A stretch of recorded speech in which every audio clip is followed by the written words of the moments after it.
మానవుని యొక్క శాస్త్రము తెలియపరిచాడు మనకు కదా. ఇంగ్లీష్లో ఒక వర్డ్ ఉంది, man is the throne of creation. ఈ యొక్క సృష్టికి మానవుడు ఒక కిరీటం లాంటి వాడు. If there is no man there is no scripture. మానవుడు లేకపోతే వాక్యాలు దేవుడు ఇచ్చేవాడు కాదు. If there is no man Jesus Christ would not come to this world.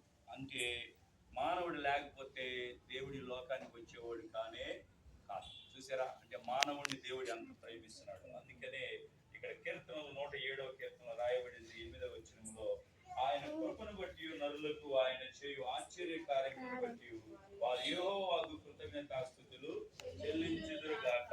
ఈ మాట 8వ వచనంలో రాయబడింది, 15వ వచనంలో రాయబడింది, 21వ వచనంలో రాయబడింది, అదేవిధంగా 31వ వచనంలో కూడా రాయబడింది, యెహోవాకు కృతజ్ఞతాస్తుతులు చెల్లించుదురు గాక. శీలం ఎలీషా గారు ఆయన రిటైర్డ్ అయిపోయాడు.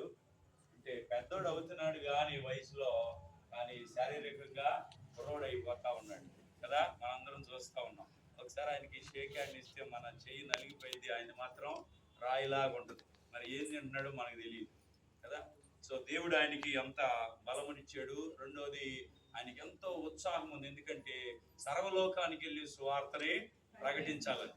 ఇంతకు ముందేమో అక్కడ బస్ స్టాండ్లో అక్కడ పనిచేసాడు, బాగా యూనియన్లో పనిచేసాడు ఆయన ఉద్యోగంలో. ఇప్పుడైతే రిటైర్డ్ అయిన తర్వాత దేవుని పని చేయాలని ఎంతో ఆసక్తిగా, ఎక్కడ కూటమి ఉన్నా సరే ఆహ్వానం పంపితే చాలు ఆబ్సెంట్ అవ్వకుండా వెళ్ళి సువార్తని బాగా ఉజ్జీవంగా ప్రకటిస్తూ ఉన్నాడు. మనందరం ఆయన కోసం ప్రార్థన చేయవలసినటువంటి వారమైన ఆయనకున్నటువంటి ఆసక్తి దేవుని యొక్క విషయంలో, దేవుని యొక్క పనిలో ఆయన వెళ్ళి వాడబడాలని. ఇజ్రాయెల్ దేశం కూడా వెళ్ళి వచ్చాడు, ఆడకి తెలుసుకోవాలని. ఒకసారి నాకు ఫోన్ చేశాడు.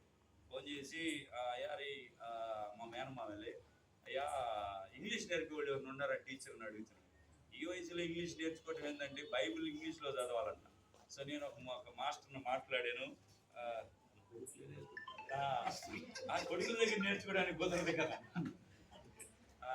మాట్లాడాను కానీ నేర్చుకోలేకపోయాడు. అంటే రాలేదు ఆ మాస్టర్ గారు కూడా. అంటే చూడండి అంత ఆసక్తిగా ఉన్నాడు ఈ వయసులోని. ఆయన ఆల్రెడీ పీడీ కూడా చేశాడు, బైబిల్ థియాలజీ చేశాడు, అంటే స్వార్థ ప్రకటించడానికి.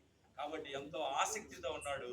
ఆ ఆసక్తిని దేవుడు వినియోగించుకొని ఆయన ద్వారా సర్వలోకానికి స్వార్థని ప్రకటించడానికి దేవుడు ఉపయోగించుకును గాక. ఆమె సమయం ఎక్కువ లేదు కనుక మా మామగారికి నేను గ్రీటింగ్స్ తెలియపరుస్తున్నాను. హ్యాపీ బర్త్డే టు యూ మామగారు. దేవుడు మిమ్మల్ని దీవించి ఇంకా అత్యధికంగా ఆశీర్వదించి అనేక స్థలాల్లో వాడుకొనును గాక. థాంక్యూ. ఈ అవకాశం ఇచ్చినటువంటి స్థానిక దైవ సేవకులకి వందనాలు. ఫ్యామిలీ మెంబర్స్ ఎవరైనా కుమారులు కానీ కోడళ్ళు కానీ